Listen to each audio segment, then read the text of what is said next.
My sister Clara's engagement party was supposed to be a joyous occasion, but for me, it felt like walking into a trap.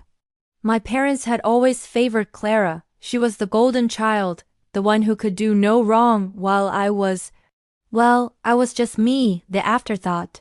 Standing in the lavishly decorated hall, I smoothed down my simple but elegant dress, a knot of anxiety tightening in my stomach. I knew this day wouldn't be easy. My boyfriend Mark squeezed my hand. "You look beautiful," he whispered, his warm smile a beacon of comfort in a sea of critical faces. Mark was my rock. We'd been together for a year, and he was everything my parents disapproved of. A freelance artist who chose passion over a predictable career. But he was kind, funny, and he saw me in a way no one else ever had. As guests mingled, champagne flutes clinking, my mother glided over to us, a practiced Thai smile on her face. "Laya, darling," she said, her voice dripping with faux sweetness. "You're finally here. And you brought Mark." She barely glanced at him, her eyes scanning my dress with disapproval. "Couldn't you have worn something a little more festive? This is your sister's big day, after all." I felt my cheeks flush. "I think she looks perfect," Mark said, his voice calm but firm. My mother's smile faltered for a second before she turned her attention to the gathering crowd. "Everyone," she called out, her voice ringing with authority.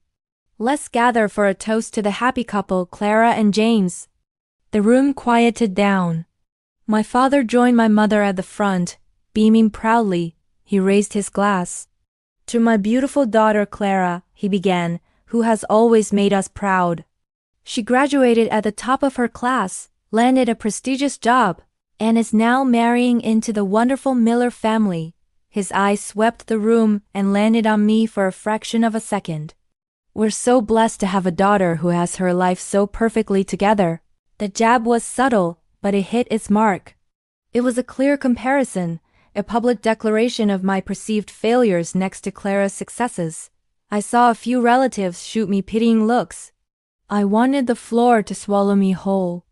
Mark wrapped his arm around my shoulder, a silent gesture of support. But my mother wasn't done. After my father's toast, she took the floor. "And to James," she cooed, looking at Clara's fiancé. "We couldn't have asked for a better son-in-law. A successful lawyer from a respectable family." Then, she turned her gaze directly to me and Mark. "It just goes to show, Clara, how important it is to make smart choices in life and in love. Some people just drift along without any ambition or direction." The humiliation was overwhelming. It was a direct attack on Mark, on our relationship, on my entire life. The room was thick with awkward silence. Clara looked uncomfortable, shooting a stoic glare at our mother, but she said nothing. My own sister, silent. I felt tears welling up, but I refused to let them fall. I wouldn't give my mother the satisfaction. I was about to grab Mark's hand and walk out when a deep voice cut through the tension. "If I may," a distinguished-looking man said, stepping forward. It was Mr. Miller, James's father. He was a man who commanded respect, with kind eyes and a calm demeanor. "I'd like to say a few words as well." My parents looked delighted, clearly expecting more praise. Mr. Miller smiled warmly at Clara and James. "We are overjoyed to welcome Clara into our family." Then, his eyes moved across the room and settled on Mark. A flicker of recognition crossed his face, followed by a wide, genuine smile. "Forgive me," Mr. Miller said, his voice resonating with warmth. "But aren't you Mark Peterson, the artist?" Mark looked surprised. Yes, sir. "I am." The entire room turned to look at Mark.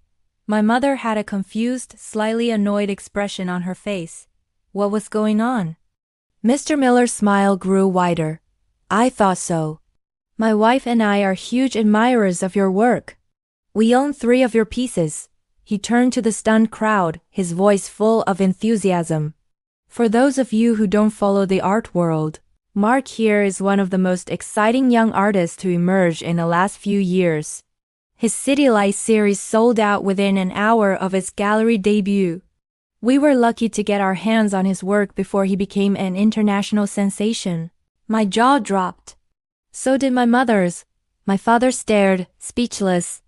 Mark had always been humble about his success, mentioning a few sales here and there, but I had no idea of the scale. He had told me he wanted to be judged for who he was, not for his success or his money. Mr. Miller continued, looking directly at Mark. In fact, I just read an article in a major art journal that valued your latest painting at a figure I'm sure is more than most of our yearly salaries combined. He chuckled lightly. My son the lawyer is very successful, but I dare say you young men are in a league of your own. True talent and passion are rare and priceless. He then turned his gaze toward my parents, his expression still pleasant but with an unmissable, steely edge. You must be incredibly proud to have a daughter who has captured the heart of such a brilliant and dedicated man. A man who follows his passion and has achieved such incredible success on his own terms. That shows remarkable character. In both of them, the silence in the room was now of a different kind.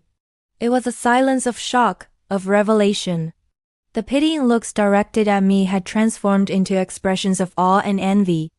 My mother's face was a comical mixture of disbelief and utter mortification. She had just publicly belittled a man who was, by all accounts, far more successful and respected in his field than anyone she had been praising. I looked at Mark, who was blushing slightly but met my gaze with a loving, almost apologetic smile.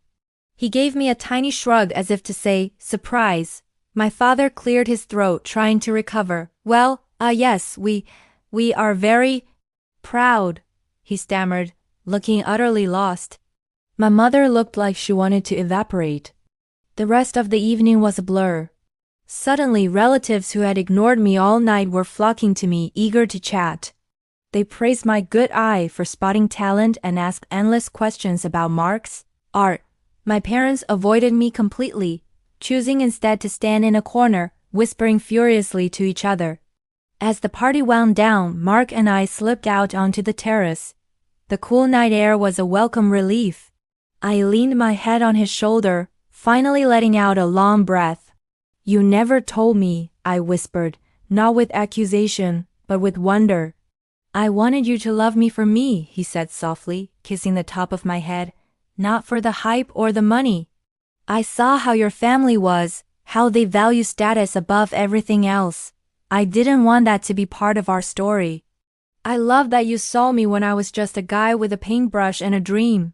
Tears filled my eyes again, but this time they were tears of pure joy and love. My parents had tried to humiliate me, to make me feel small. But in their attempt, they had inadvertently set the stage for the most incredible revelation. They had shown their true colors, and in the process, the entire world got to see the true value of the man I loved. That night, I didn't just feel vindicated. I felt liberated. I realized I no longer needed their approval. I had my own life, my own love, and my own happiness, built on things far more real and lasting than my parents' shallow criteria for success. And as I stood there, wrapped in Mark's arms, I knew my future was brighter than any spotlight they could ever try to shine on my sister. I was finally the main character in my own story.